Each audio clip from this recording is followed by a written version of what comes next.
Estos salvadoreños refugiados en Estados Unidos a raíz del conflicto armado entablaron una demanda civil contra el exdirector de la Guardia Nacional, general Eugenio Vides Casanova, y el exministro de Defensa, general José Guillermo García. Ambos militares fueron acusados de no haber impedido actos de tortura en el periodo de 1979 a 1983. Este jurado escucharon la evidencia y ellos encontraron los generales responsables.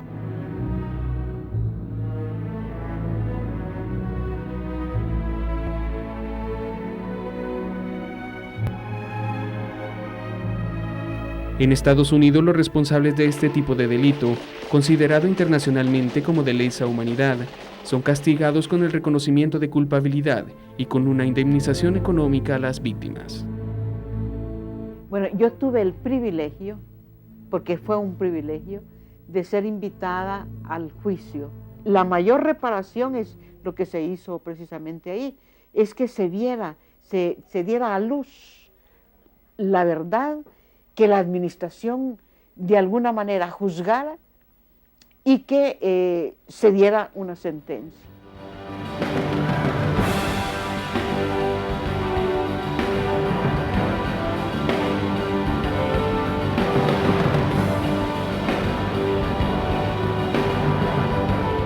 Los abogados demandantes del Centro para la Justicia y la Responsabilidad basaron su acusación en el acto de reclamaciones de agravio sobre extranjeros y el acto de protección contra las víctimas de tortura. Ambas disposiciones le dan a los sobrevivientes de este tipo de delitos el derecho de reclamar a los responsables en una corte federal. Y se puede armar un caso en base al argumento que el comandante no tenía que haber ordenado el acto, pero ignoraba actos similares que se ocurrían. El comandante es responsable de lo que haga o deje de hacer la unidad. En este caso, hubiera sido el señor presidente de la República, que es el comandante general de las Fuerzas Armadas, no a Miguel Vides ni Miguel García. De decir que los jefes en el país no conocían los crímenes de subalternos es absurdo. Todos sabemos que se conocían. Salían en los informes de derechos humanos, que había desaparecidos, que había torturados, que había asesinados. Los generales fueron condenados bajo la doctrina de responsabilidad de mando. García y Vides Casanova enfrentaron hace 2 años una demanda civil en Miami por la violación y asesinato de 4 misioneras estadounidenses. A finales del año 2000, fueron absueltos de responsabilidades.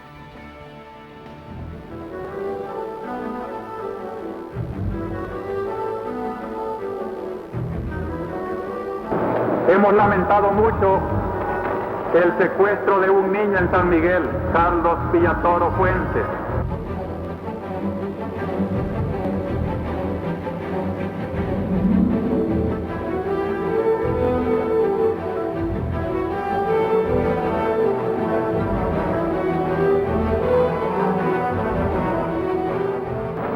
Lamentamos también el incendio en la fábrica de calcetines El Fuerte.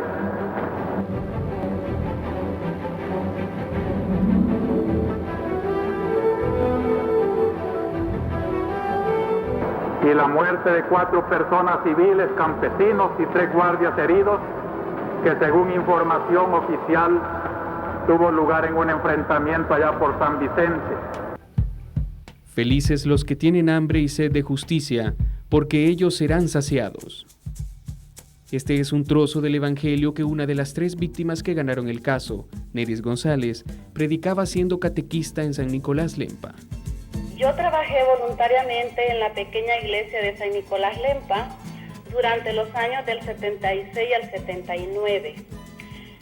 Inspirado con la rica experiencia del trabajo pastoral rural que practicaba el padre Rutilio Grande en la comunidad del Paisnal, bueno, seguidamente continuando Monseñor Romero. Señor, ten piedad, Señor, ten piedad de tu pueblo, Señor. Señor, ten piedad, Señor, ten piedad, Señor, ten piedad de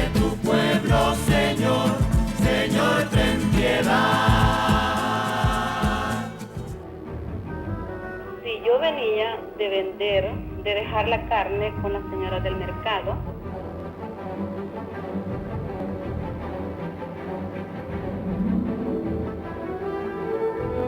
Cuando yo venía saliendo del mercado, como a las 12, agarrar el bus de las 12 del mediodía, de repente aparecieron 3 guardias y un civil.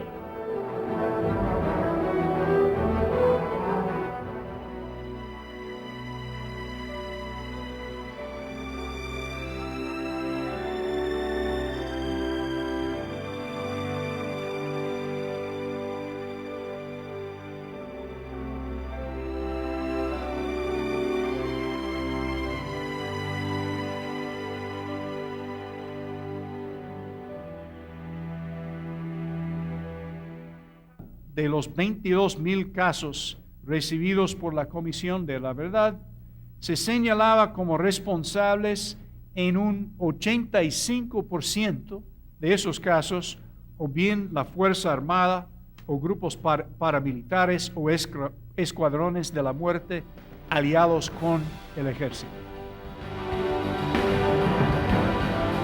Yo no niego que no hubieron desmanes, pero no era la institución en sí, no que fueron elementos que algunos inclusive fueron llevados a la justicia.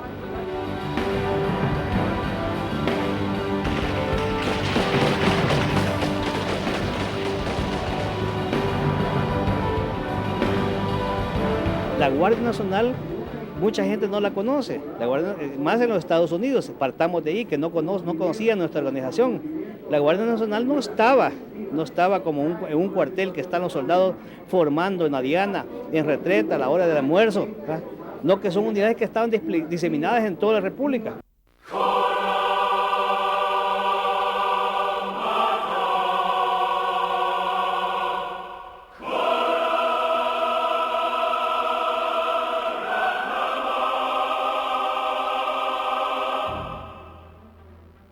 No es fácil enfrentar a 2 violadores de los derechos humanos.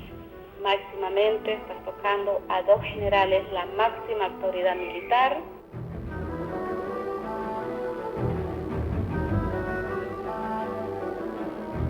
Era aquel sentimiento de hacer justicia, tenerlos enfrente de cara a cara.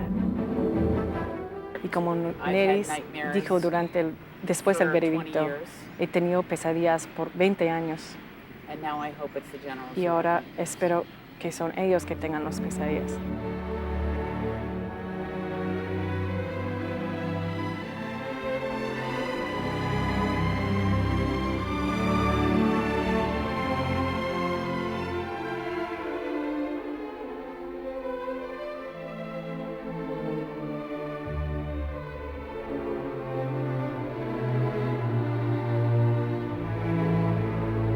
Neris recobró el conocimiento en una clínica clandestina en San Salvador. A raíz de la tortura, su hijo Daniel Ernesto nació con lesiones en la cabeza. A los pocos días, el menor fue enterrado y Neris no estuvo presente. Desde esa fecha, no tiene noticias de su esposo, quien desapareció a finales de 1979.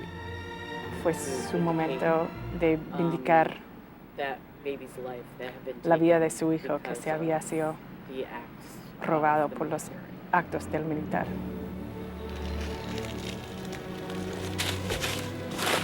La tortura de la herida, la tortura de las masacres, de las desapariciones, jamás pueden ser cerradas. Y en este momento, estas heridas se abrieron más, sangraron. A 20 años de que sufrí, yo lo sentía como que estaba en ese momento torturada. Luego de la firma de los acuerdos de paz, este tipo de violaciones a los derechos humanos no fueron castigadas. Amparados bajo la ley de amnistía decretada en 1993, en El Salvador no se realizan juicios como el entablado por Neris González en Miami. A 9 años de presentado el informe de la Comisión de la Verdad, aún no hay cumplimiento de algunas recomendaciones, como la reparación a las víctimas de violaciones a los derechos humanos. Esa ley de amnistía del año 93 no cierra los casos y no cierra la historia. Casi sin lugar a dudas, a mi juicio, en cuanto pretende amnistiar a las violaciones graves de derechos humanos. Nosotros quisimos poner los salvadoreños un punto final a esta guerra, pero si afuera nos están abriendo las heridas, pues van a ser responsables de que regresemos a un conflicto. Si todo el que pide justicia abre heridas, y si a quien hay que defender es al victimario y no a la víctima, el sistema judicial sale sobrando. Según el Instituto de Derechos Humanos de la UCA, este fallo es un precedente histórico para las personas que han sufrido delitos de lesa humanidad en El Salvador y en el mundo. Fallos como este son una esperanza de acceso a la justicia. Para las mismas víctimas, lo importante no era la reparación económica. En ese sentido, lo más valioso de reparación para las víctimas fue el que se quebrara la impunidad. La Corte Interamericana de Derechos Humanos ha definido la impunidad como la falta en su conjunto de investigación, persecución, procesamiento, captura y sanción de los responsables de graves violaciones de derechos humanos.